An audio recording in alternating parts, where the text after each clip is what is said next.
नमस्कार।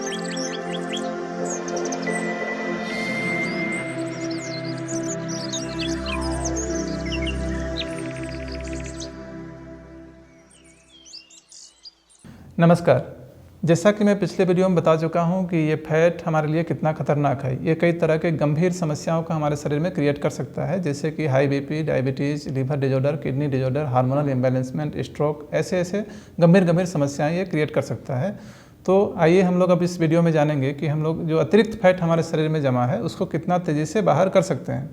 मैं यहाँ पर कुछ ऐसी बातें बताऊँगा जिससे आप अपने शरीर से अतिरिक्त फैट को तेज़ी से बाहर कर सकते हैं।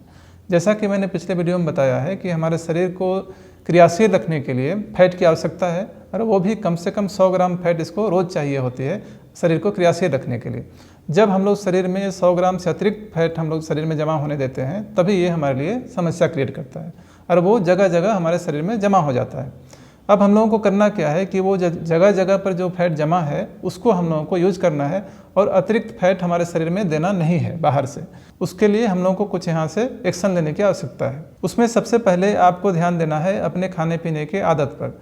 सबसे पहला काम तो आप ये करें कि कोई भी फैट से रिलेटेड चीज़ हम लोगों को बंद कर देनी है। उसके लिए सबसे अच्छा है एनिमल प्रोडक्ट को आप बंद कर दें, डेयरी प्रोडक्ट को बंद कर दें। देखिए, डेयरी प्रोडक्ट और एनिमल प्रोडक्ट दोनों एक ही तरह का प्रोडक्ट है। जो भी एनिमल के सोर्स से आ रहा है उसको एनिमल प्रोडक्ट ही माना जाता है। तो कोई भी मिल्क, चीज़ या फिर पनीर, इस तरह का चीज़ों को भी आप पूरी तरह से बंद कर देंगे। और कोई भी डब्बा बंद चीज़, सैचुरेटेड फैट, इसका सेवन भी बंद करेंगे। तेल का सेवन बिल्कुल बंद कर दीजिए। इन सब के अलावे हम लोग के शरीर में किसी भी तरह का अतिरिक्त फैट न जाए, उसका विशेष ख्याल रखना है। तो जैसा कि मैंने पिछले वीडियो में बताया है कि हमारा शरीर 3 प्रमुख पोषक तत्वों से एनर्जी रिसीव करता है, उसमें से कार्बोहाइड्रेट, प्रोटीन और फैट। इसके अलावा भी हमारा शरीर विटामिन्स, मिनरल्स, फाइबर्स और पानी से एनर्जी रिसीव करता है। तो अब हम लोगों को यहाँ से ध्यान देनी है कि हम लोगों को वैसा फूड लेना है जिसमें कि विटामिन्स हो, मिनरल्स हो, फाइबर हो और पानी की मात्रा अधिक हो। ऐसा कोई भी चीज़ हम लोग को नहीं लेना है जिसमें कि फैट हमारे शरीर में जा पाए। आयुर्वेद का एक सिद्धांत है कि संक्षेपतः क्रिया जोगो निदान परिवर्जनम। इसका मतलब होता है कि जिस कारण से बीमारी हो रहा है सबसे पहले उसको दूर किया जाए। उसको दूर किए बगैर औषधीय चिकित्सा में जाना व्यर्थ है। इसीलिए मैं आपको इन सब बातों को बता रहा हूँ। ऐसा कोई भी चीज़ जिसमें चीनी हो, मैदा हो, तेल हो, ऐसे चीज़ों को बंद कर दें। खाने में फ्रूट्स और सलाद की मात्रा बढ़ा देनी है। दूसरा, पानी जब भी पिएँ तो गर्म पानी पिया करें। इसके अलावे अब हम लोगों को अपने डेली रूटीन में योगा और एक्सरसाइज को अपनाना होगा। यहाँ पर योगा और एक्सरसाइज बोलने का मेरा मतलब ये नहीं कि कोई सिंपल सा योगा और एक्सरसाइज आप डेली रूटीन में शामिल कर लें। इससे कुछ होने जाने को नहीं है। मैं यहाँ पर बताना चाहता हूँ कि जो हल्का हल्का जो पसीना कुछ भी कार्य करने से हमारे शरीर से आता है, उसी को आप फैट मानकर चलें, ये सही नहीं है। यहाँ पर फैट के भी कई प्रकार हैं। मैं यहाँ पर बहुत शॉर्ट में आपको वीडियो बना के दे रहा हूँ, इसीलिए मैं पूरे विस्तार से इसमें नहीं जा रहा हूँ। नहीं तो कम से कम 2-2 घंटा का दोनों वीडियो बनेगा। जो भी मैं बता रहा हूँ उसको कम बातों में ज़्यादा समझने का प्रयास कीजिए। इसीलिए मैं यहाँ पर बोलना चाह रहा हूँ कि जो भी योगा एक्सरसाइज होगा वो पावर योगा होगा। मतलब हम लोग को अब यहाँ पर ज़बरदस्त एक्सरसाइज की आवश्यकता है। अगर आप कोई एक्सरसाइज नहीं करना चाहते हैं तो सीधे आपको दौड़ लगाने की आवश्यकता है। तो डेली 4 या 5 किलोमीटर की दौड़ आपके लिए सही होगा। इतना अधिक आपको एक्सरसाइज करनी है कि आधे घंटा के अंदर में आपको पूरा पसीना से तरबतर हो जाना चाहिए, तभी जाकर ये कुछ फैट को कम कर सकता है। आयुर्वेद शास्त्र के अनुसार रात्रि भोजन को निषेध माना गया है। तो यहाँ पर आप पूर्णतः आयुर्वेद को फॉलो करते हुए रात्रि भोजन का त्याग दें। इसके अलावा कोशिश करें कि सप्ताह में कम से कम 1 दिन का उपवास करें। इसके बाद मैं अपने अनुभव से आपको कुछ घरेलू नुस्खे बता रहा हूँ जिससे बहुत तेज़ी से ये फैट आपका शरीर से बाहर होगा। इसमें से पहला है, जो मैं काफ़ी बार इसको यूज कर चुका हूँ, इसलिए आप निसंदेह इसको आप यूज़ कर सकते हैं और बहुत तेज़ी से आप देखेंगे 15 डेज़ के अंदर ही ये आपको बहुत अच्छा रिस्पॉन्स देगा। उसमें आपको बायबिडंग का चूर्ण 100 ग्राम, पुनर्नवा का चूर्ण 100 ग्राम, सौंठ 25 ग्राम, पीपल, छोटी पीपल का चूर्ण 25 ग्राम और काली मिर्च 25 ग्राम, इन सबको मिक्स कर लें।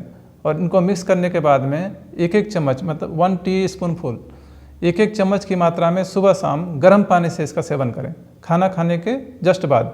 खाने से मेरा मतलब है सुबह नाश्ते के बाद में, और शाम को हल्का फुल्का कुछ भी जो भोजन आप लेंगे उसके बाद में।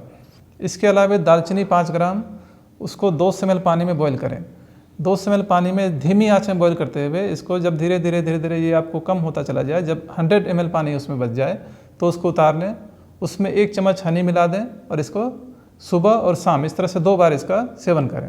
इसी तरह से 10 कड़ी का पत्ता लें, उसको 200 ml पानी में बॉईल करें। जब ये 100 ml पानी बचे तब उसको उतार लें, उसमें आधा नींबू निचोड़ के उसका सेवन करें।